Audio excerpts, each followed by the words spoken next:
absoluta oscuridad es cuando puede volver otra vez la luz.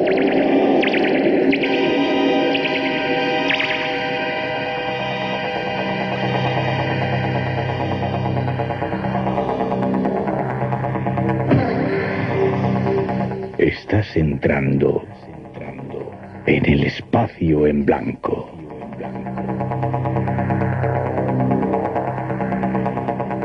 Una puerta a nuevas dimensiones de la existencia. Una nueva perspectiva sobre la realidad.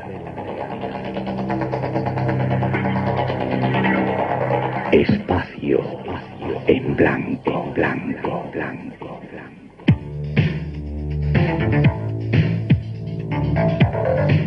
Una producción escrita y dirigida por Miguel Blanco.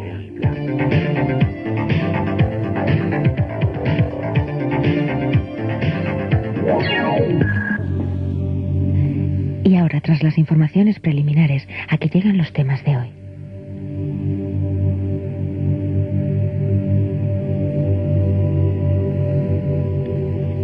Hay un país, un lugar en medio de los Andes, allá en Sudamérica, que es un centro vital de misterios. Se trata de Perú. Hasta allí volveremos hoy a encaminar nuestros pasos. Queremos hablarles de unas misteriosas piedras.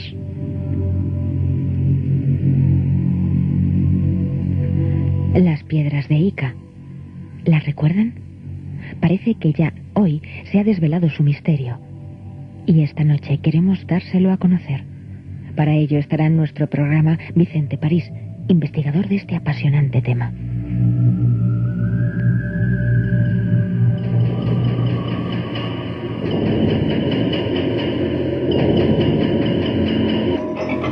Nuestro invitados tenemos dos esta noche en el programa. Vicente París, buenas noches, ¿cómo está usted? Hola, buenas noches. Gracias por estar en nuestro programa, bienvenido. Encantado. Te hemos buscado un montón de veces, producción estaba loca absolutamente tratando de localizarte y por fin has llegado al programa. Muchas gracias. Te agradezco. Está también con nosotros Jesús F. de Zayas, buenas noches. Tú también, sí, acércate un poquito al micrófono, me dicen. Tú también tienes que ver con esta investigación de las piedras de Ica, ¿verdad? Efectivamente. Gracias también por estar en nuestro programa. Vicente, y tú, ¿por qué las piedras de Ica? ¿Por qué habéis investigado sobre este tema? Pues porque de ser un caso auténtico, podríamos decir que sería el mayor descubrimiento arqueológico de todos los tiempos. Básicamente por esto. Ya. De alguna forma, cuando se encontraron, bueno, lo vamos a contar algo del programa, pero parece algo súper interesante que podría ser la prueba de que los seres extraterrestres, una raza de seres extraterrestres, había estado en nuestro planeta, ¿verdad? No solo una prueba, sino la prueba más documentada, porque estamos hablando, según las estimaciones del principal coleccionista, del doctor Cabrera, de aproximadamente 50.000 piedras grabadas, es decir, casi como si fueran 50.000 libros, describiendo todas las facetas de una civilización extinta que habría vivido en la época de los grandes saurios, hace unos 65 millones de años. Ya. Pues este es nuestro tema esta noche, las piedras de Ica, por si quieren preguntar, 345-8005, 345-6667, un tema al que damos inicio después de esa primera introducción que ofrecen nuestros compañeros. Llegamos al torrente y allí estaba esa hermosa piedra con las marcas que los chicos me habían dicho. Nunca había visto nada parecido. Tuve el presentimiento de que esa roca tenía algo que decir y que era algo muy positivo para mi vida. Y me sentí muy animado por este reto. Era apasionante. En septiembre pasado, el arqueólogo Rick McClure analizó la piedra y determinó que los petroglifos no fueron grabados por indios americanos.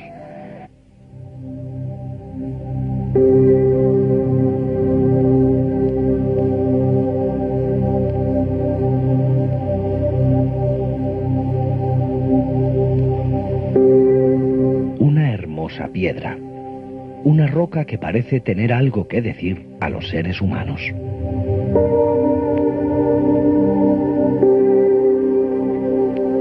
Una roca que parece no haber sido grabada por los indios de las praderas, sino por otros seres.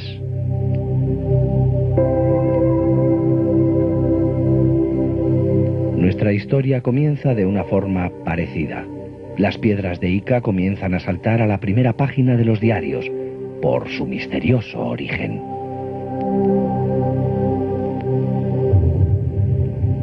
Pero, ¿qué son las piedras de Ica? ¿Y cómo comienza esta historia?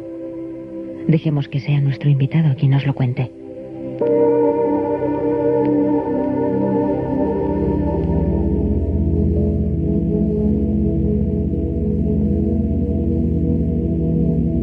Vicente, ¿cuándo descubres tú las piedras de Ica por primera vez?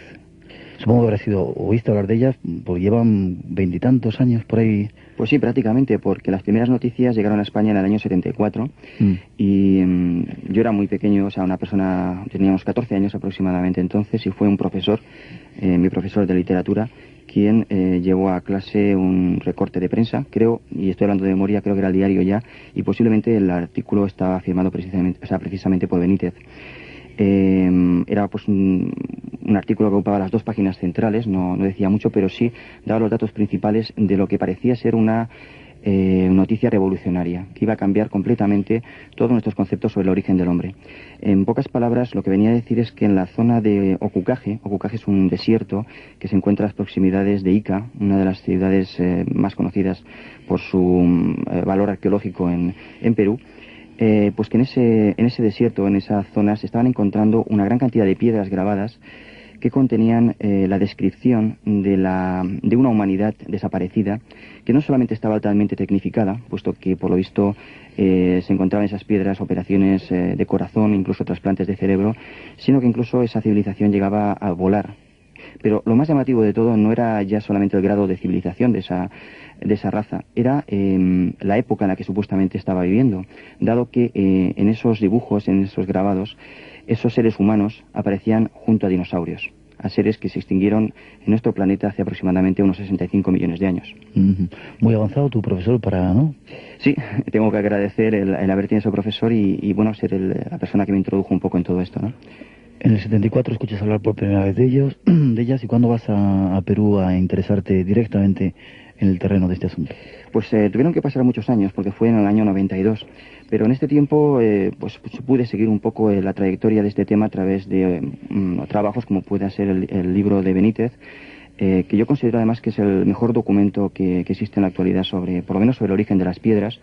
El libro de Existió otra humanidad, que se publicó en el año siguiente, en el año 1975, y las personas interesadas pueden encontrar ahí, se ha hecho una reedición recientemente además, las personas interesadas pueden encontrar ahí los principales datos, dado que no ha habido grandes variaciones desde ese momento. Es decir, toda la teoría de Cabrera sobre el origen del hombre, las piedras principales en las que se hablaba pues de esas impresionantes operaciones a corazón abierto, trasplantes, etcétera, todo eso ya se encontraba ahí. El problema es que desde esa época, del año 74, 75, poco más, hasta años relativamente recientes, el tema de las piedras no fue ampliado, no fue estudiado, o por lo menos no se llevaron a cabo publicaciones que ampliasen o que profundizasen en el tema. Ese es el problema con el que yo me encontré, hasta que finalmente pues en uno de los viajes a Perú ya conseguí tomar contacto directo con Cabrera, con sus piedras, etcétera. Ya. Jesús, en cualquier momento que quieras intervenir, intervienes, ¿eh?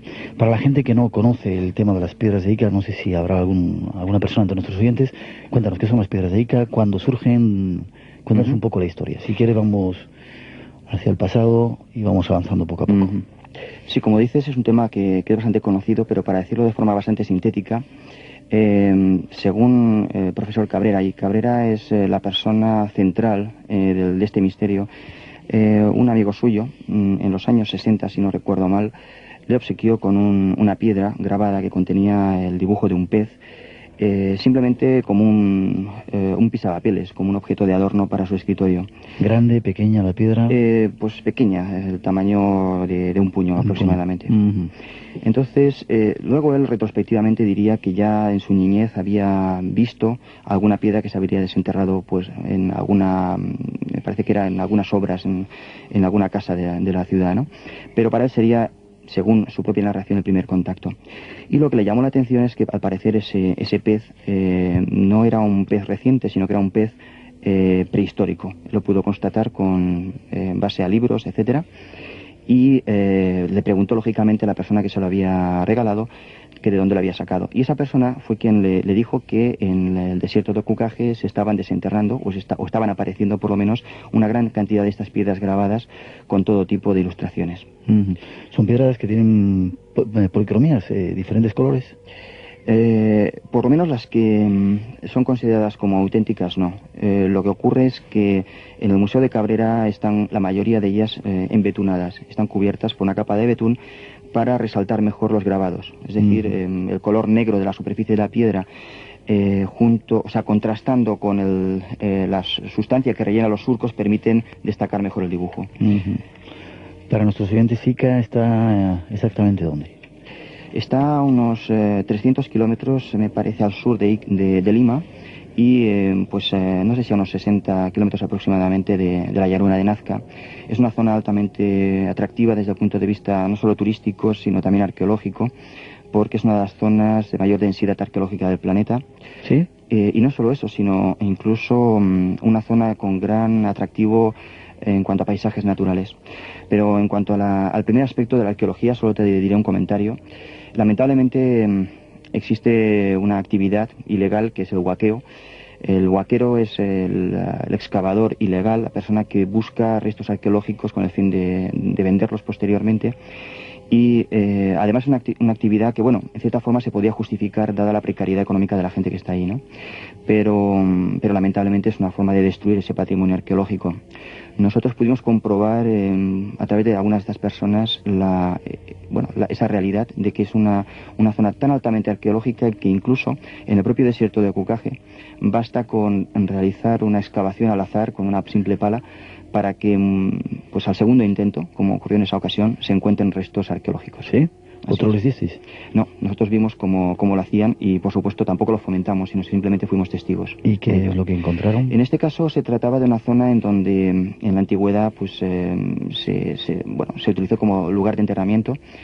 Lo que encontramos era simplemente una vasija en la que había unos restos. Tenía que ser de alguna persona pobre porque había simplemente un payar, me parece, 2 o 3 semillas que fueron utilizadas como ofrenda o como material para el tránsito al más allá, ¿no? ¿Qué es un payar?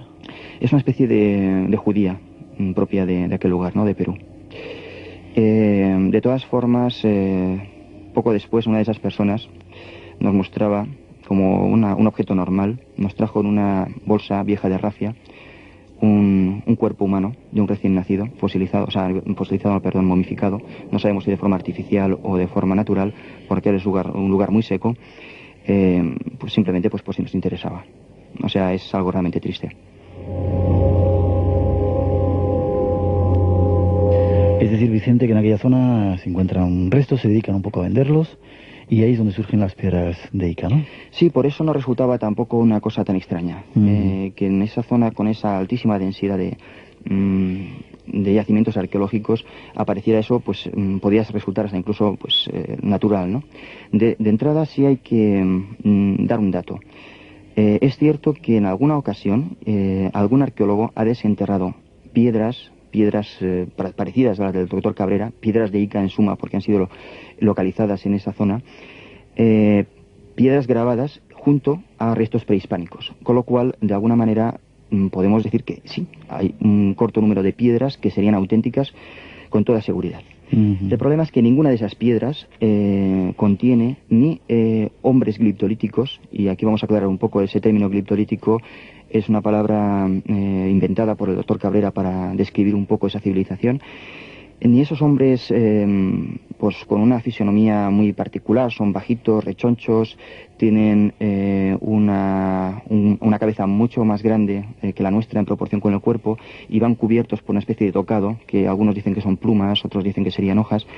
Ninguno de esos seres humanos aparece en esas piedras desenterradas, mucho menos dinosaurios y mucho menos también naves voladoras.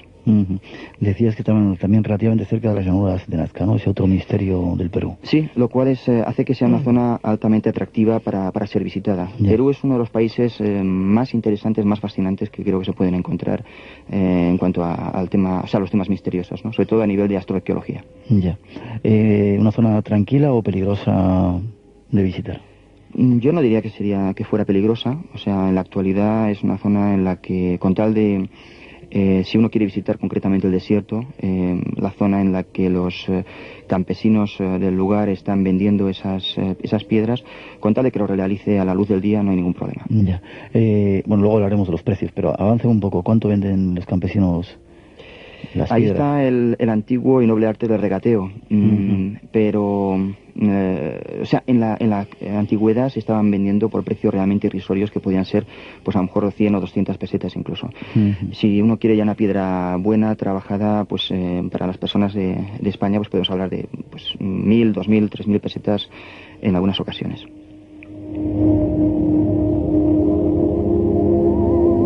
Nuestros teléfonos, por si quieren intervenir, 345-8005, 345-6667. Y esta historia aún continúa. Más datos que, desde un punto de vista, si quieres, cronológico del tema de las piedras. Cabrera encuentra la primera y empieza a hacerse con ellas, ¿no? Doctor en medicina, ¿es el Sí, doctor es doctor Cabrera? en medicina y además especialista en cirugía. Entonces, según su propia versión, y dada la importancia de ese hallazgo, él, por supuesto, lo comunicó, no se le hizo demasiado caso, y de esta manera lo que hizo fue empezar a adquirir piedras. Dado que en esa época todavía eran muy baratas, pues él fue comprando todas las que le ofrecían, hasta transformar los bajos de su mansión familiar. Él tiene una casa que está situada en la plaza principal, en la plaza de armas de Ica. Es una casa grande, una casa de sus antepasados que tienen una terrancia abolengo, para decirlo claro, y los bajos de esa mansión pues fueron transformados en museo, que es en la actualidad se puede encontrar su colección. Él afirma que puede visitar cualquier persona. Sí, efectivamente. ¿Él cobra por entrar? En la actualidad cobra unas 500 pesetas aproximadamente, aunque él dice que no está buscando lucro, por supuesto. De todas formas, su colección es bastante amplia. Él afirma que tiene unas 15.000 piedras, aunque después de hacer un cálculo rápido de las que tiene expuestas, por lo menos, quizás ese número sea un poco exagerado. Yo diría que no habría aparentemente más allá de unas 1.000 aproximadamente, ¿no? Lo que ocurre es que él tiene otros depósitos, otras habitaciones en donde guarda piedras amontonadas. Entonces podría tener perfectamente un número parecido a las 15.000. Y aparte de coleccionarlas, por supuesto, él se dedicó a estudiarlas. Él ha elaborado toda una compleja teoría sobre el origen del hombre, según la cual nuestra raza fue creada de alguna forma por una humanidad, esa humanidad que aparece en las piedras, que en un momento determinado crearía a un ser con unas características físicas y de nivel mental también distinta, en este caso inferior al suyo, ¿no? Por lo tanto, nuestra raza, según su propia versión, habría sido creada por seres venidos de las estrellas. ¿Que se fundieron con la gente de aquí o...? Es un poco difícil el determinar exactamente... Espera, si él cuenta que había una civilización en tiempo de los dinosaurios, ¿qué pasa con esa civilización? ¿Se destruyó? Efectivamente, o sea, él da una... él cuenta una historia. Parece ser que debido al consumo de una energía que al parecer estaban obteniendo por medio de pirámides que estarían repartidas en distintas partes de la superficie del planeta, varió, había, no recuerdo, Jesús, cuántas lunas había. Por lo menos había una luna más. Había dos lunas, por lo menos había una luna más de la que tenemos en la actualidad. Y debido a esa variación de la energía que rodeaba el planeta, pues esa luna se empezó a descender y en un momento determinado iba a provocar, ellos ya lo estaban viendo, la destrucción de su civilización. Entonces, debido a eso, esa civilización acabaría grabando las piedras, todos los datos que en la actualidad aparecen, para en un momento como el actual, en el que pudieran ser interpretadas correctamente, supiéramos de su existencia y, sobre todo, según su propia versión, la de Cabrera, pudiéramos evitar que nos ocurriera algo parecido. Ya. ¿Una civilización que vivía exactamente en esa zona o estaban también esparcidos por otras partes del planeta? Deberían estar en todo el planeta porque en todo el planeta. Algunas de las piedras muestran una especie de mapa mundi. Entonces, en los continentes estaban distribuidos de forma distinta a la actual, y según esas piedras, ese mapa mundi estaría habitado a toda la Tierra, con distintas razas en cada una de las partes.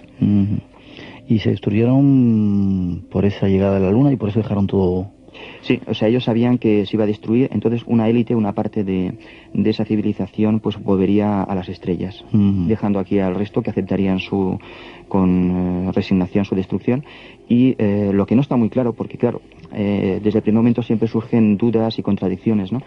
Si esas piedras fueron o empezaron a ser grabadas cuando esa civilización tan súper tecnificada existía, ¿cómo explicar entonces que algunas de ellas, una gran parte, sean realmente como muy vastas? O sea, incluso el método de grabación para una civilización que sería superior a la nuestra debería dejar unos rastros sobre la superficie mucho más trabajados, mucho más elaborados que lo que podemos observar, ¿no? Pero bueno, ya digo, a pesar de las contradicciones, pues durante mucho tiempo han sido muchas personas, muchos investigadores de todas partes del mundo los que se han dejado seducir y maravillar por el contenido de esas piedras, ¿no?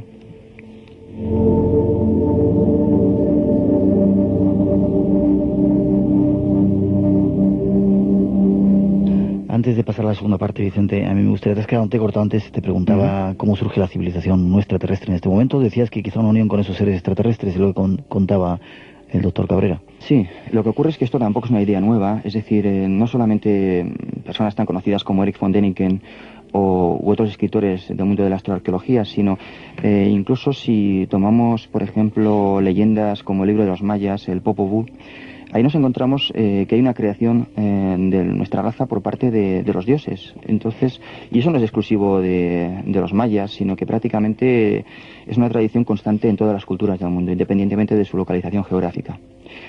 Lo que ocurre es que habría que ver quiénes eran esos dioses. Para algunos son seres imaginarios, para otros serían seres reales. ¿Para ti, desde tu punto de vista? Serían seres reales. Seres reales, o sea, ¿qué crees que ha habido? Sí, porque basta con estudiar esas leyendas que aparecen, como digo, en todas las culturas, para darnos cuenta que sería demasiado casual que en zonas tan distintas y tan distantes hubiera esa serie de coincidencias. Este tema, que es fascinante, nos podría llevar incluso a un programa nuevo, un programa completamente distinto, pero solamente en la zona de Sudamérica. El otro día, hablando con un invitado que ha estado aquí recientemente, Antón Ponce de León, personaje terrible y curioso, ¿eh? Sí, tremendo. Él es un gran estudioso de todas las tradiciones de su pueblo, del pueblo inca, y tuvimos una conversación muy interesante porque lo que él estaba comentando es que los grandes restos que encontramos en lugares como Cuzco, Sacsayhuamán, etcétera, no serían en su origen de la época incaica, sino preincaica. Pero cuando decimos preincaica, no necesariamente a unos años inmediatos, sino que él habla de una extensión en el tiempo mucho mayor. Y según él, esas tradiciones nos estarían hablando de que habría una raza que habitaría un continente, que nosotros podríamos llamarla Lemuria, que estaría situada al oeste de Sudamérica, que sería de donde procederían los primeros incas. Y cuando digo los primeros incas me refiero a la familia real inca, a Manco Cápac y Mama Ocllo, que serían los fundadores de esa civilización. Esos personajes, pues, que rompen completamente un poco la civilización bastante elemental que había hasta ese momento y aportan de repente un grado cultural incomprensible, pues habrían venido como emigrantes de esa isla. Ya. Al oeste dices, ¿en qué lugar? ¿En algún lugar no existente? Una especie de isla, que sería Lemuria. Y si te comentaba esto es porque cuando Antón Ponce de León nos narraba esa historia, yo no pude evitar recordar, y así se lo comenté, la narración que Oso Blanco, uno de los indios Hopi que ha comentado las tradiciones de su pueblo, le relató a Joseph Blumrich, que es una versión un poco distinta a la que se ha publicado en otros lugares, como la versión de Frank Waters. En esa versión él hablaba de un país que era Cascara, que estaría precisamente situado al oeste, y desde ese país su raza, o por lo menos la raza inicial de la que surgirían después distintos pueblos en Sudamérica, habría emigrado hacia ese continente, habría llegado aproximadamente a la zona del Titicaca, que es una cosa que coincide con las leyendas de los incas, y de ahí habrían ido emigrando hacia el norte.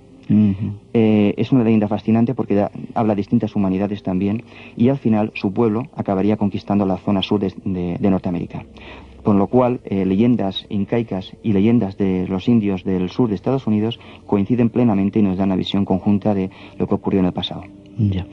Es decir, que seres extraterrestres anteriores a nosotros, a nuestra civilización, un montón de pruebas aparentes, unas piedras que aparentemente son la prueba, son los primeros datos que damos a nuestros oyentes. Seguimos adelante. 345-8005, 345-6667 son nuestros teléfonos, y hay más datos que queremos contarles de esas curiosas piedras de Ica.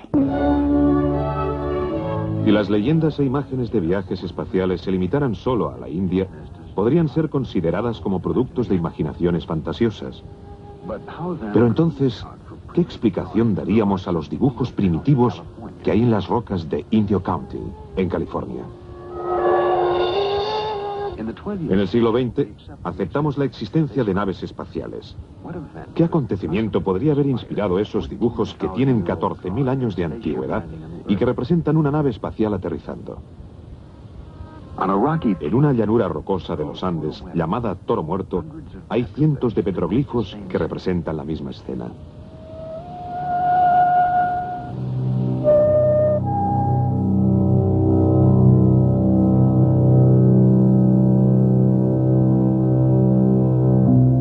Piedras con dibujos extraños, rocas de 14.000 años de antigüedad que representan imágenes de aterrizaje.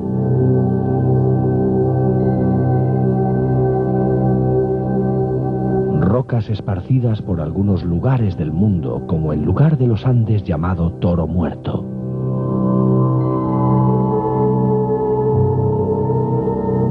Las piedras que hoy nos ocupan también tienen signos, dibujos, extrañas explicaciones a fenómenos antiguos.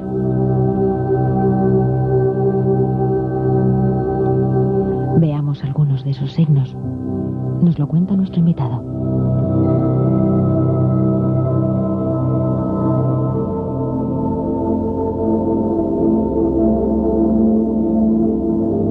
En esa introducción se nos mostraban algunos datos de otras piedras encontradas en diferentes lugares del mundo, incluso aquí en la llanura Toro Muerto en Perú, pero vamos a referirnos, si te parece, Jesús, a las piedras de Ica, un poco lo que se representaba en esas piedras, y dejamos que descanse Vicente. Había robots en ellos, había operaciones a corazón abierto, trasplante de cerebro. Bueno, digamos que, como dijo Vicente antes, las piedras son una gran biblioteca, ¿no? Deberíamos llamarlo una librería más que una biblioteca. Ya. Porque trata de muchos temas, entre ellos tiene medicina, astronomía, astronáutica, animales prehistóricos. Cuando me refiero a animales prehistóricos, me refiero a animales que ya dejaron de existir hace 60 millones de años, entre ellos los dinosaurios, obviamente. Luego los antiguos continentes, que habló Vicente antes sobre ellos. Estaba Lemuria, representado. Estaba Lemuria. Mu, la Atlántida. También estaba la salida, se ve la salida del planeta, de esa humanidad glitolítica, hacia su origen, hacia las Pléyades, que es el lugar donde provenían justamente los hombres glitolíticos, que coinciden mucho con el conocimiento que tenemos de los contactos actuales, ¿no? Mucha gente dice que los ángeles, los extraterrestres actuales vienen de las Pléyades. Se supone que también hace 65 millones de años esos seres glitolíticos también venían de las Pléyades.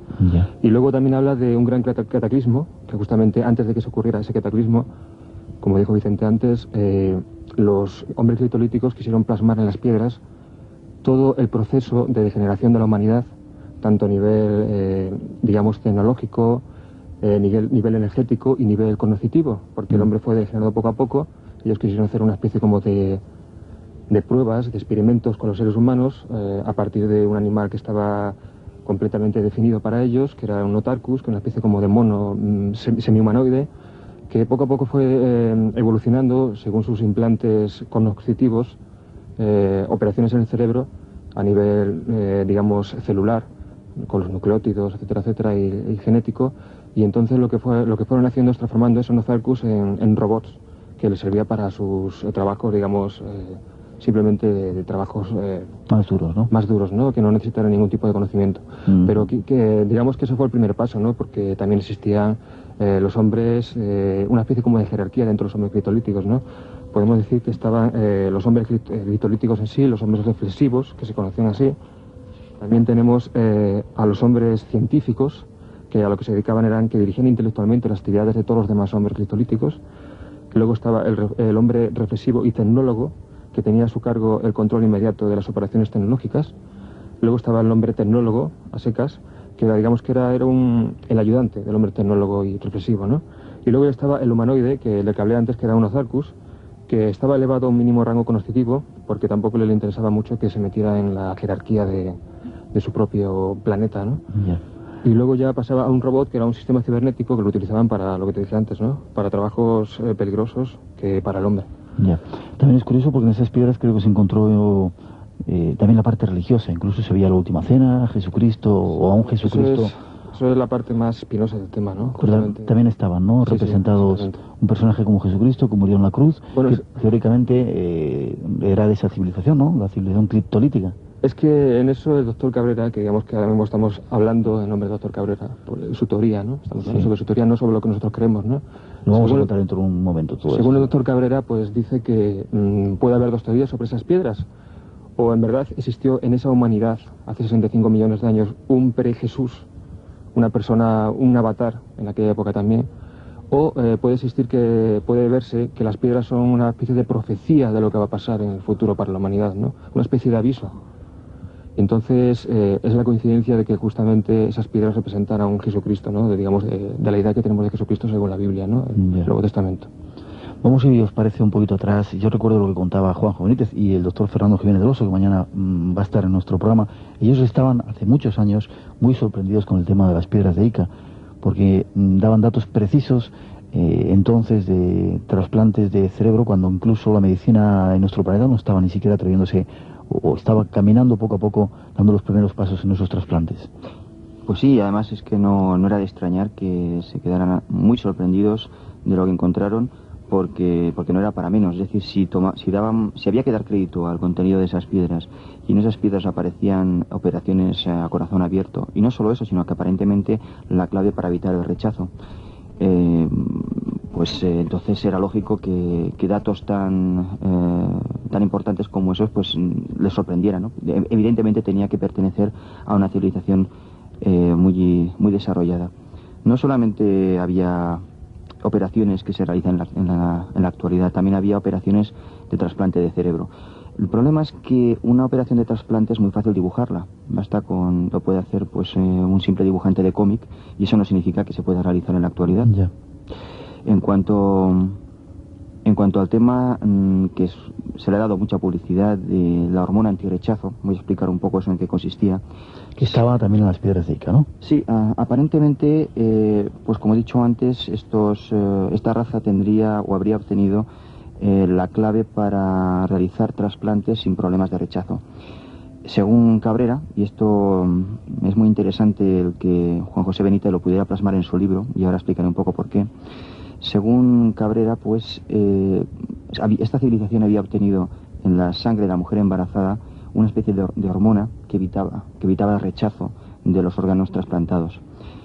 Y decía que es interesante que lo haya captado Benítez en su libro, porque ya en aquel momento, cuando se lo comentó a Benítez Cabrera, ya existían, esa teoría de alguna forma ya existía sobre el papel, es decir, ya era conocida en algunos ambientes médicos. Lo que no se había conseguido todavía era llevar a la práctica, es decir, demostrar en el laboratorio. Por lo tanto, por lo menos no era de extrañar, no solamente no era de extrañar que lo conociera Cabrera, sino que de hecho, Cabrera lo conocía porque fue quien se lo comentó a Juan José Benítez. Y el problema es que, según algunas personas, y ahí entramos un poco en lo que tú quieres comentar ya en la segunda parte del programa, quizás habría sido Cabrera quien habría facilitado esa información a determinadas personas para que lo plasmaran en piedra. Pues seguimos con más datos de estas misteriosas piedras de Ica. Decías, Jesús, que también estaba incluso el tema del SIDA.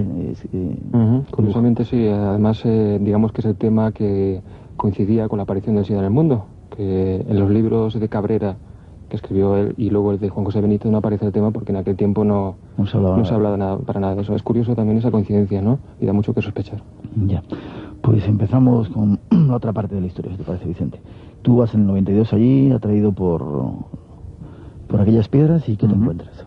Tú ibas buscando pruebas de que realmente eran ciertas, ¿no? Evidentemente, o sea, si uno piensa de entrada que ese tema no merece la pena, que las piedras son falsas, uno no se molesta en cruzar el Atlántico, en ir a otro continente y gastar un montón de tiempo y de dinero en investigar algo que como digo, pues en principio podía ser falso, ¿no?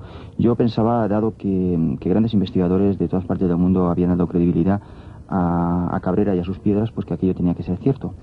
Pero me intrigaba que después de casi 20 años, cuando fui en esa ocasión a ese lugar, que después de casi 20 años nos hubiera aportado realmente datos nuevos. Yo no entendía si eran falsas, por qué no se publicaban realmente datos concluyentes que demostraran esa falsedad, y si por el contrario eran auténticas, ¿por qué no había aparecido una prueba definitiva al respecto? Entonces, pues bueno, esa fue un poco la razón por la cual decidimos ir in situ a investigar el tema. ¿Cuántas veces habéis estado allí? En total han sido 4 visitas a Ica. Todas ellas pues volviendo a España, trayendo material en cuanto a piedras, cintas grabadas, fotografías, etcétera. ¿Te has traído alguna piedra de ahí? Sí, por supuesto. ¿Comprada? Pues sí, o sea, en distintas fuentes, pero todas ellas compradas. ¿Y a qué precio más o menos las has comprado? Pues ha variado de un año a otro, pero vamos, en torno... O sea, algunas podían estar cerca de las 1.000 pesetas y otras pues en torno a las 3.000, más o menos. ¿Y todas más o menos del tamaño de un puño? No. Hay piedras mucho más grandes. Lamentablemente para luego, o sea, a la hora de traerlas en avión, me traje algunas bastante grandes, del tamaño de un melón, para hacernos una idea. Y también lo importante es que naturalmente una piedra pequeña difícilmente tiene la cantidad de grabados o un grabado de la importancia que puede tener una piedra grande, ¿no? Entonces afortunadamente me traje algunas de estas grandes y han sido esas piedras las que más me han ayudado a la hora de hacer análisis. Ya. Pues adelante, cuéntanos un poco tu experiencia, la historia. ¿Vas allí? Sí, o sea, siempre, como decía al principio del programa, me encontré desde el primer momento con ciertas contradicciones. Para empezar me sorprendió algo que, aunque estaba efectivamente escrito en algún lugar, pero que hasta que uno no lo ve, pues no percibe una cierta sensación. Es decir, cuando uno va a un museo de cualquier tipo arqueológico y ve las piezas que están ahí expuestas, aquello tiene un aspecto de tener un mínimo de antigüedad. Cuando uno entra en ese museo y se encuentra las piedras embetunadas de color negro y casi con brillo, como si las hubieran frotado con un paño para que estuvieran más bonitas, pues la primera impresión era de que aquello era absolutamente reciente. Pero bueno, eso era una impresión y además podía entenderse si seguíamos la explicación de Cabrera. O sea, él decía que eso simplemente lo hacía para poder percibir mejor el contenido de las piedras. Él les ponía betuno a las piedras, ¿no? Bueno, pedía a ciertas personas que se lo hicieran, ¿no? Pero eso no fue la única cosa que me llamó la atención. Todos, bueno, o por lo menos muchos de los oyentes habrán visto esas famosas piedras muy grandes en las que aparecen grabados pues los famosos trasplantes de órganos o otros temas por lo menos de bastante importancia, que son las que han aparecido en distintos medios de comunicación. Esas piedras pues pueden tener incluso el tamaño hasta de una mesa camilla pequeña. O sea, son piedras realmente grandes. Uno podía pensar que si todas las piedras fueran así, evidentemente sería difícil pensar o entender cómo podían haber sido grabadas un número tan grande de piedras con esas características. Sin embargo, el número de piedras de ese tamaño y con esas características es muy limitado. Podemos decir que hay un par de docenas o sea, que son así de grandes. Las demás ya van variando, hay algunas que son de un tamaño intermedio y la inmensa mayoría están expuestas en estantes en las paredes del museo y son la mayoría pues del tamaño de un puño, incluso más pequeñas. Ya. Disculpa un segundito porque nos llega una llamada de un oyente que llama desde una cabina, es Alberto, que nos llama desde Madrid. Buenas noches, Alberto.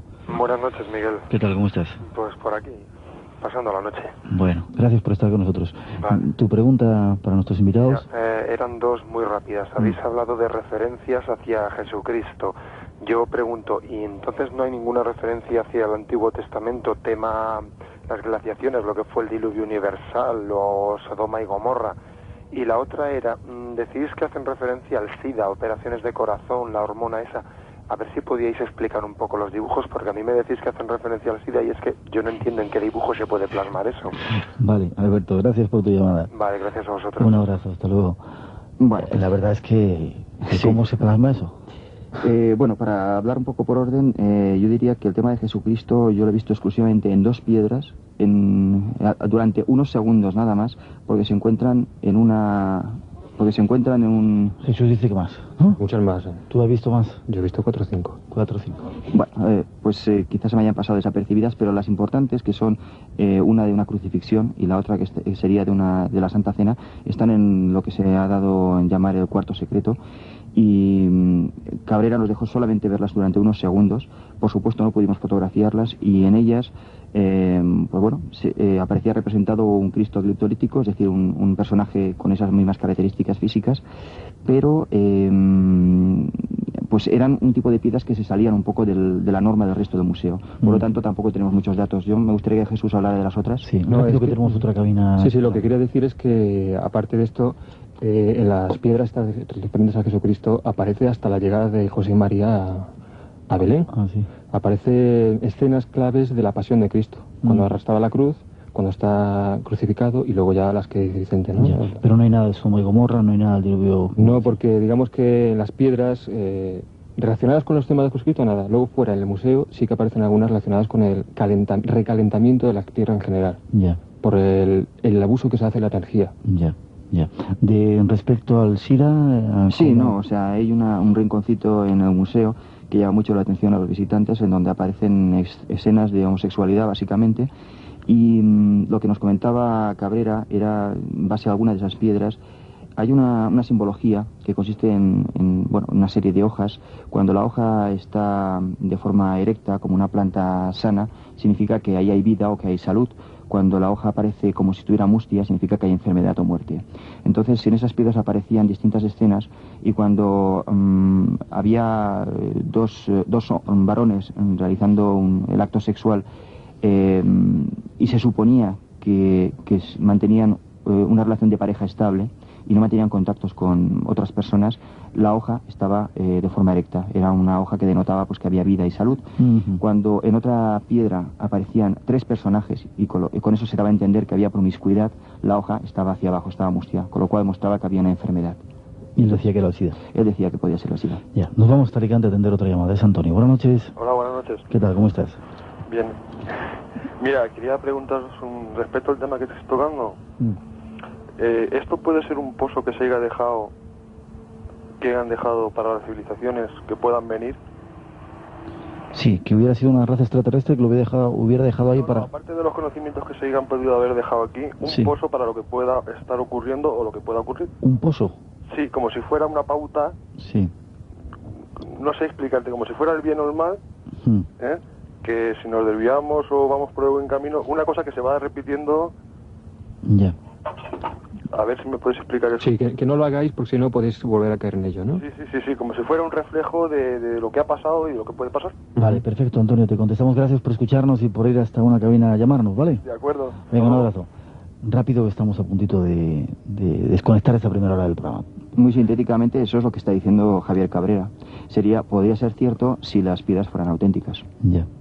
Pero desgraciadamente o afortunadamente vamos a descubrir dentro de poco que no son auténticas. Sí, porque además, y para cerrar un poco el tema que mencionábamos antes del cuarto secreto y de las piedras que están ahí expuestas, nosotros comprobamos algunos datos que nos chocaron. No solamente el hecho de que apareciese ahí una especie de premonición de lo que sería el Cristo y su crucifixión, sino que, por ejemplo, en el caso de esa crucifixión, la mano, mejor dicho, los clavos aparecían como están en la mayoría de las ilustraciones clásicas en la iconografía tradicional, estaban situados en medio de la palma de la mano, cuando en la actualidad, sobre todo a raíz de los estudios sobre la sábana santa, se ha llegado a demostrar que un ser humano, un cuerpo en el que los clavos atravesasen la palma, se desgarraría por el peso.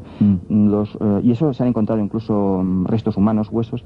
O sea, se ha comprobado que en la época de los romanos las crucifixiones se realizaban atravesando la muñeca, los huesos de la muñeca. Sin embargo, la persona que probablemente grabó esa piedra desconocía ese dato. Nosotros incluso se lo comentamos a Cabrera y Cabrera no dio su brazo a torcer, insistió en que él era médico y nosotros no, y que él decía que sí, que perfectamente se podía soportar el peso de un cuerpo así, ¿no? Pero que nos llamó más la atención, y eso casi lo puede comentar mejor que yo Jesús, fue la escena de la Santa Cena, porque después encontraríamos un dato altamente significativo. Jesús, si quieres nos lo puedes contar.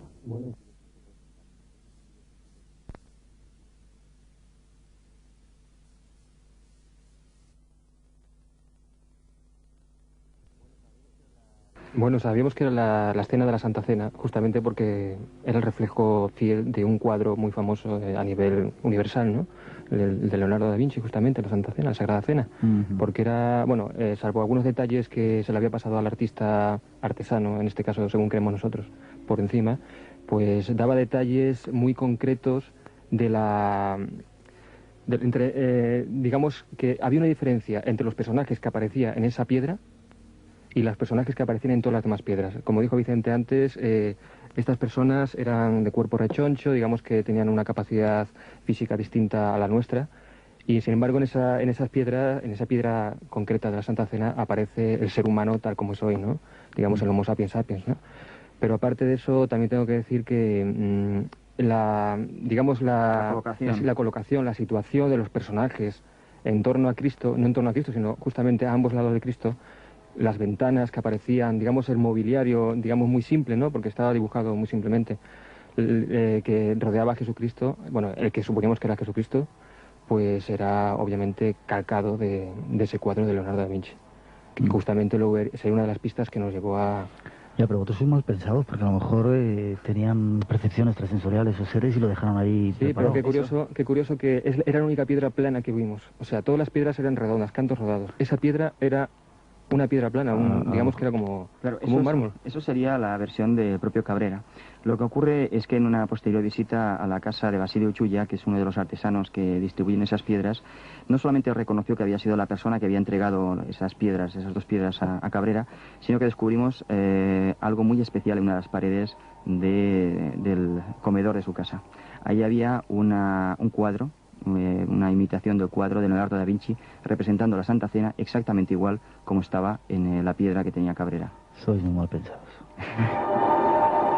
Pues diciendo ya si quieres a toda prisa las pruebas que demuestran que no son auténticas, un poco todo el trabajo que habéis hecho durante estos 3 años, esos 4 viajes a Perú. Bueno, pues hemos comentado antes un poco la visión general que tuvimos nada más llegar a ese lugar. Es decir, había un número, aproximadamente un par de docenas de piedras grandes, otras que eran un poco intermedias y la mayoría que eran muy pequeñas o bastante pequeñas. En esa primera ocasión yo le pregunté directamente a Cabrera, dado que no solamente eran piedras ya muy pequeñas, sino que incluso los dibujos eran en muchas ocasiones bastante grotescos, o sea, bastante vastos, muy sencillos, yo le pregunté que cómo podía estar seguro de que esas piedras tan elementales eran auténticas, de la misma manera que él decía que eran las grandes, ¿no? ¿Qué diferenciaba las auténticas de las falsas? Y si estaba seguro de que todas ellas eran auténticas. Entonces, él realizó una demostración muy drástica. Él cogió una piedra que tenía en la mano, la estrelló con violencia contra el suelo. La piedra no se rompió, saltó un trocillo del suelo, y él dijo que esa piedra era falsa. Y era falsa porque esa piedra no se había partido. Él decía que si hubiera sido auténtica, la piedra se hubiera partido en 1000 pedazos. O sea que él sabe que hay piedras falsas. Sí, o sea, él incluso la piedra que él tenía, que representaba, creo recordar, a una sirena, había sido encargada por él mismo, era un canto rodado, y él decía que las piedras que habían sido utilizadas por la humanidad criptolítica habían sido piedras tratadas de forma artificial para ablandarlas, para darles para que su superficie fuera más fácilmente trabajable. Entonces, según su versión, bastaba con comprobar la dureza o la calidad de la piedra para saber si era una piedra auténtica o no.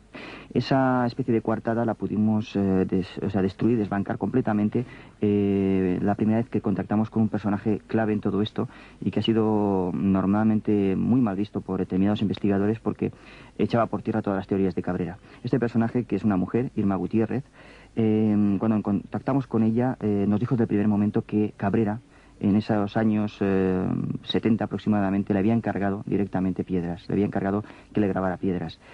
Por lo tanto, según ella, las piedras eran artificiales, artificiales me refiero recientes, las habían fabricado tanto ella como Basilio y otras personas, y no solamente nos dijo eso, sino que se mostró dispuesta a mostrarnos cómo lo hacía, ¿no?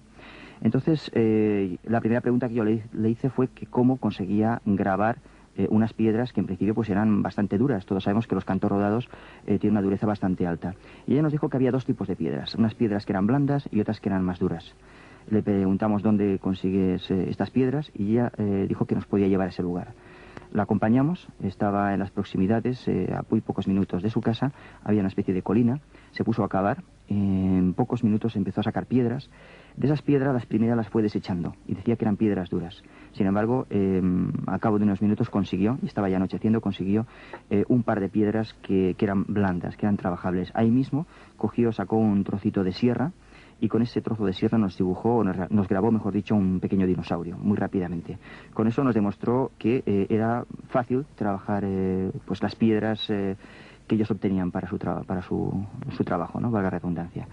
Lo que ocurre es que Disculpa, cuando hablas de piedras blandas, ¿cómo de blandas?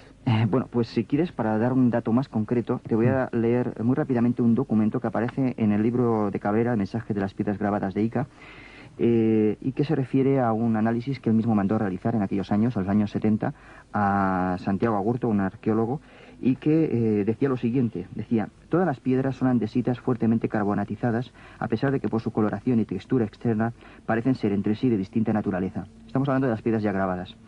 Las piedras, continúa el informe, proceden de capas de flujos volcánicos procedentes de series de Mesozoico características de la zona. La acción del intemperismo ha atacado la superficie de las piedras, cambiando los feldespatos en arcilla, debilitando por tanto su capa, o mejor dicho, su grado de dureza externa, y formando una especie de cáscara que rodea la parte interior. La dureza exterior corresponde en promedio al grado 3 de la escala de Mohs, llegando a ser de hasta 4,5 grados en la parte interna no atacada por el intemperismo. Las piedras pueden ser trabajadas prácticamente con cualquier material duro, como huesos, conchas, obsidiana, etc. Por lo tanto, con este análisis que ya digo que el mismo Cabrera está reproduciendo en uno de sus libros, se estaba reconociendo que existían piedras naturales que habían sido atacadas por los agentes meteorológicos, y que podían ser grabadas pues con cualquier instrumento pues sencillo. O sea, no era necesario siquiera el recurrir a medios muy sofisticados. O sea, serían como si fuera arcilla, algo que se podía manipular fácilmente, trabajar perfectamente. Bien. Con cualquier objeto metálico. Entonces ahí nos encontramos, como digo, con que no había ninguna dificultad especial en realizar el grabado de la piedra. Nosotros lo habíamos visto en esa primera piedra, en donde apareció un dinosaurio, y en un viaje posterior conseguimos que Irma nos hiciera nos falsificase, por así decirlo, en toda su secuencia una piedra. Entonces realizó la misma operación, cogió una de esas piedras que fue a buscar junto a nosotros, dibujó, y eso es muy importante, pues un hombre gliptorítico con lápiz, que nosotros le pedimos que variara un poco el tema, lo dibujó sobre su superficie, cogió una sierra, con esa sierra sin ninguna dificultad realizó el grabado, y posteriormente puso esa piedra bajo un montón de estiércol, prendió fuego, lo tuvo así aproximadamente 1 hora, aunque ella afirma que a veces lo tiene toda la noche. Y cuando ya se apagó el fuego, aquello se había transformado, estaba mucho más ennegrecido, lo puso en agua. Una vez que se enfrió, recubrió con una especie de barro de color claro los surcos, y prácticamente ya teníamos ahí un gliptolito. Sin embargo, ella finalmente le dio una capa de betún normal, lo frotó, lo limpió un poco, y prácticamente teníamos un gliptolito igualito a los que hay en el Museo de Cabrera. Lo único que variaba era el dibujo, que ella decía que ya había perdido mucha vista, lo había hecho muy rápido, y por lo tanto no tenía la calidad de los otros. Ahora, y si quieres un poco para hablar directamente de la prueba fundamental, esa parte que nos había pasado desapercibida, cuando Irma con un lápiz dibuja previamente ese hombre gliptolítico antes de proceder a su grabado con una sierra, fue lo que detectamos en la vuelta a España, en piedras que nosotros habíamos comprado a distintos proveedores, entre ellos... Como auténticas. Como auténticas, por supuesto. Una de ellas había sido Basilio Uchulla, eso fue en el último año, es decir, nosotros habíamos traído muchas piedras embetunadas, pero Basilio, el otro artesano, se negaba a vendernos piedras sin embetunar, decía que no las tenía. Sin embargo, ese último año conseguimos que nos diera una muy bonita, que aparece... las personas que por alguna razón tengan la revista Año Cero del mes pasado podrán, mejor dicho de este mes todavía, podrán ver 2 de esas fotografías. En una de ellas, que representa a una nave voladora, pudimos observar que quedaban todavía los rastros de lápiz de color rojo junto a uno de los surcos que representaban a esa nave voladora. Por lo tanto... Restos de lápiz de color rojo, efectivamente. Por lo tanto, eso demostraba que la piedra había sido realizada siguiendo el mismo procedimiento que Irma había utilizado con las suyas. Es decir, había sido dibujada previamente, en este caso con lápiz rojo, porque se ve mucho mejor destaca mucho más sobre la superficie de esa piedra, y después había olvidado el borrarlo por completo. En 4 concretamente encontré también restos de lápiz, y además en la mayoría eran de distinto color, en unos casos eran de color amarillo, verde, azul, etcétera. Vamos a pasar una llamada, si te parece. Es Amador, que nos llama desde Madrid. Buenas noches, Amador. Hola. Amador. ¿Qué tal? ¿Cómo estás? No sé si está Amador. ¿No está? ¿Sí está? Amador. ¿Amador? Hola, ¿cómo estás? Hola, Miguel. ¿Qué tal? Aquí estoy. Bueno, pues cuando quieras tu pregunta. Nada, que estaba escuchando por casualidad el programa, y como este es un tema que a mí me tiene también enfrascado, y algunas veces hemos viajado por ahí también a verlo, quería hacer algunos comentarios por si me podéis aclarar. Venga. Yo hemos estado 3 veces con Cabrera, ¿no? Y bueno, yo te puedo hablar desde el factor humano, que también me interesa bastante, aparte del factor piedras. Y hicimos un análisis grafológico de su letra, y no parece que sea una persona realmente dada a la mentira y estas cuestiones. Ya. Y luego también está un poco su biografía personal, todo lo que este hombre ha perdido por manejar el tema y manejos de las piedras. Pero bueno, eso es al margen. Yo, en la última ocasión que estuvimos allí, en un ambiente así de confianza, él nos mostró, no sé si a vosotros os ha mostrado esto, y quería corroborarlo, porque claro, yo no sé si es verdad de las piedras, no, ya no lo sé, pero nos mostró una especie de colección de miles de figuras que también había encontrado en esta área donde las piedras. ¿Os comentaba a vosotros algo de esto? Miles de figuras, ¿pero de qué tipo? Figuras realizadas en una cerámica especial también, que las tiene guardadas en una parte que él llama secreta del museo. Sí, ¿te refieres a figuras de dinosaurios? No. Son figuras no concretamente animales, eran como vasijas en plan egipcio, que decía que eso era lo nuevo que iba a sacar con sus informaciones. Nosotros nos perdimos en el año 91, fue la última vez que estuvimos por allí, y yo por motivos laborales y mis jaleos ya no he tenido más tiempo de moverme y hacer esto. Entonces, si os dio alguna referencia, os he enseñado esto, porque era como su especie de alternativa para, más allá de las piedras, empezar a mover sus teorías. Quería consultaros eso. Pues no, la verdad es que estuvimos, por lo menos, si yo no recuerdo mal, solamente segundos en esa habitación, y no pudimos percibir muy rápidamente la existencia de otras figuras. En este caso me acuerdo de un dinosaurio. No, esto no lo tenía en lo que es el museo, en las galerías que hay arriba, no, lo tienen en las habitaciones hacia abajo. Y es una zona que él considera muy confidencial y que no enseña a casi nadie de momento. Pero no sé si esto lo ha sacado. No lo hemos podido ver. Un caso importante, interesante.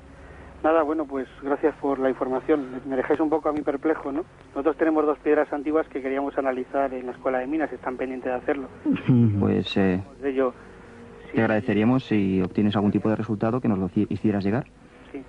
Amador es un viejo conocido del programa. Pásanos la información también, si te parece, Amador, ¿vale? Porque me tiene el tema también perplejo. Venga, muchas gracias. Muchas gracias a vosotros. Hasta luego. Hasta luego.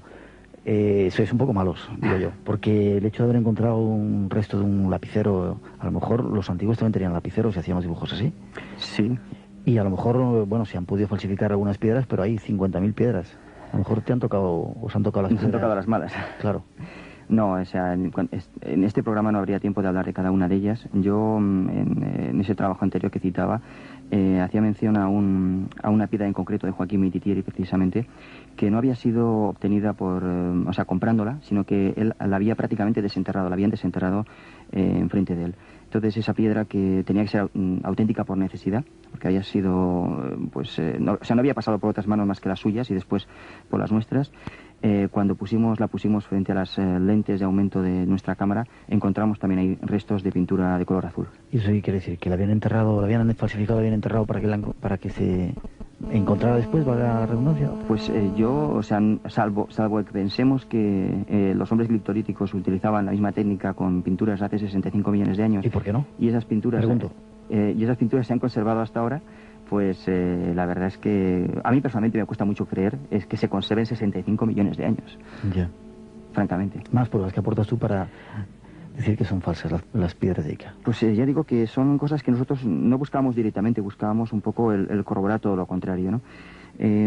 Por ejemplo, hay una piedra también de esta colección. Joaquín Mititieri, si lo estamos citando tanto, ha sido porque es una persona que ha sido uno de los principales investigadores en España de este tema. Él nos mostraba una piedra que llamaba la piedra de pescador y que era fascinante, era distinta a todas las demás, y por un momento yo pensaba que quizás esa podía ser una de las piedras más importantes y auténticas además.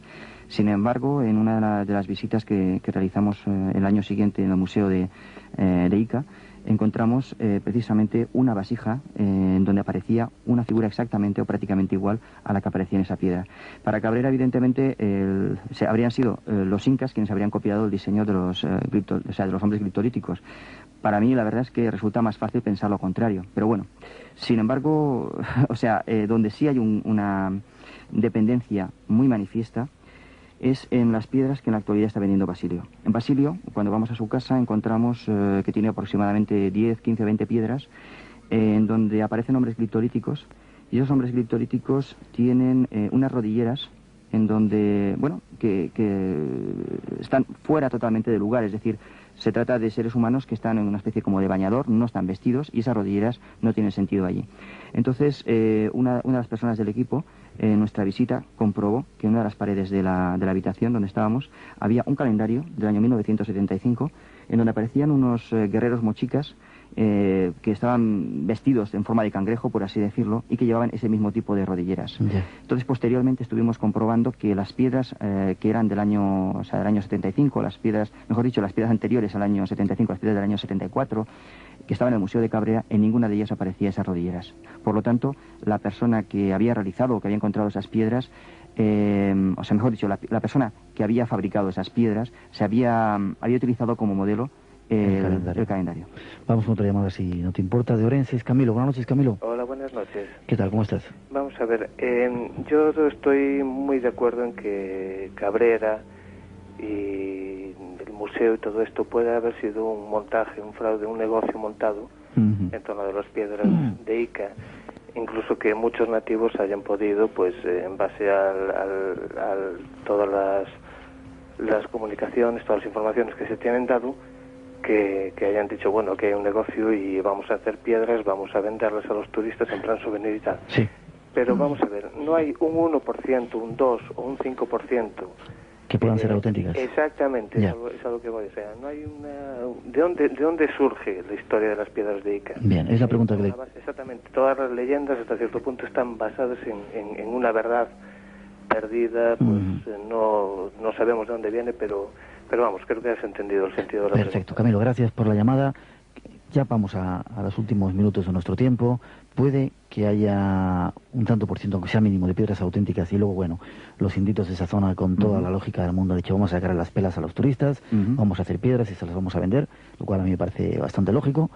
Puede que haya ocurrido eso. ¿Y por qué? Si no, el doctor Cabrera se ha metido en este increíble lío que le han dado muchos palos, que lleva 20 años con esta historia. No sé si ha conseguido mucho dinero, no creo que haya conseguido muchísimo dinero, pero por lo menos ha jugado bastante su prestigio y otro montón de cosas.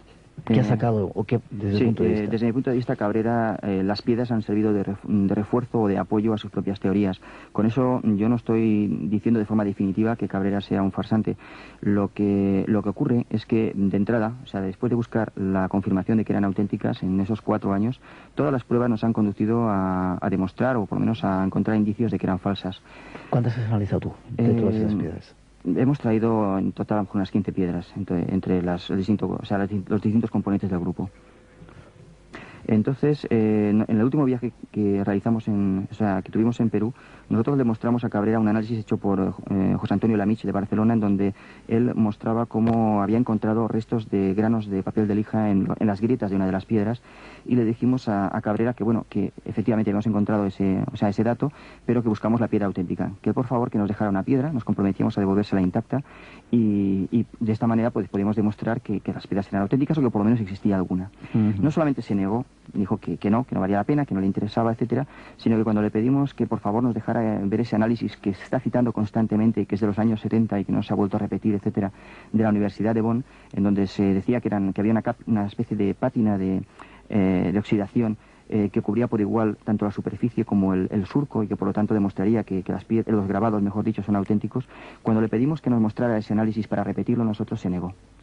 Entonces, ya ante esa evidencia, mejor dicho, ante la imposibilidad física de conseguir ninguna evidencia a favor, pues hemos tenido que ser sinceros, y al publicar nuestros resultados, pues todas esas tendencias son a que son falsas. No obstante, en ese trabajo que citaba, yo pedía, y lo repito desde aquí al doctor Cabrera. Igual está escuchando el programa en este momento, porque sabes que nuestro programa se emite por Sudamérica, igual, y de hecho si lo está escuchando, nuestros micrófonos están abiertos para él o para cualquier persona que pueda aportar una prueba de una u otra manera. pues entonces yo le diría al doctor Cabrera que para mí, o para nosotros en general, sería un inmenso placer encontrar esa piedra, que seguimos buscándola, que le pedimos por favor, si la tiene, que bien a nosotros o bien a cualquier otro investigador, esto pues la ceda o la preste para que se pueda analizar. Pienso que después de 20 años es tiempo más que suficiente para esperar que exista una evidencia a favor de las piedras. Si no es así, es jugar con la gente. Ya. Y pienso que se trata de un tema muy serio. Si existen evidencias a través de las piedras de Ica de que existió otra humanidad anterior a la nuestra, existen algunas piedras auténticas que puedan ser analizadas, que puedan ser estudiadas, yo creo que no existe ninguna justificación para ocultar esos datos. Ya, pero tú podrías llegar a admitir que a lo mejor un 1%, un 2%, un 10% de esas 50.000 piedras pudieran ser auténticas y que después se ha montado la leyenda. Por supuesto, lo que estoy pidiendo son datos a favor.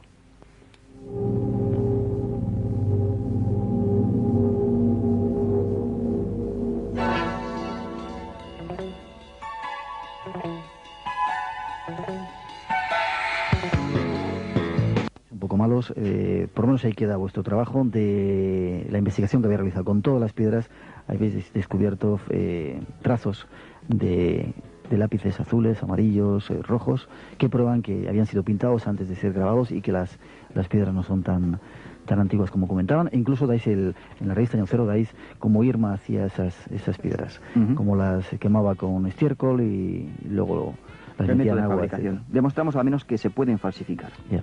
Pero dejas ahí la duda, y si nos están escuchando en Perú en este momento, por favor que nos digan, o que dejen esa piedra que pueda ser la prueba, porque como tú dices es muy importante saber si es cierto y si ha habido una civilización anterior que eso lo demuestre. Sí, y es un poco quizá lo que podría ser el resultado de este programa. Es decir, todas aquellas personas que crean tener alguna evidencia a favor, pues yo pediría que la publicaran, que nos la transmitieran al programa, que la hicieran llegar al público, porque como he dicho antes, 20 años son muchos años. Ya. A lo mejor, como decía Amador, nuestro oyente contraataca el doctor Cabrera dentro de poco y nos saca esas otras vasijas donde hay más datos todavía. Si en vez de teorías proporciona datos, yo creo que nos vamos a alegrar todos. No vayas por las pirámides de Egipto porque eres capaz de... No vayáis. Sois capaces de demostrar que no son pirámides ni que son nada. Gracias, Vicente, por estar en el programa. Gracias, Jesús. Muchas gracias. Nos vemos dentro de poco, ¿vale? Muy bien.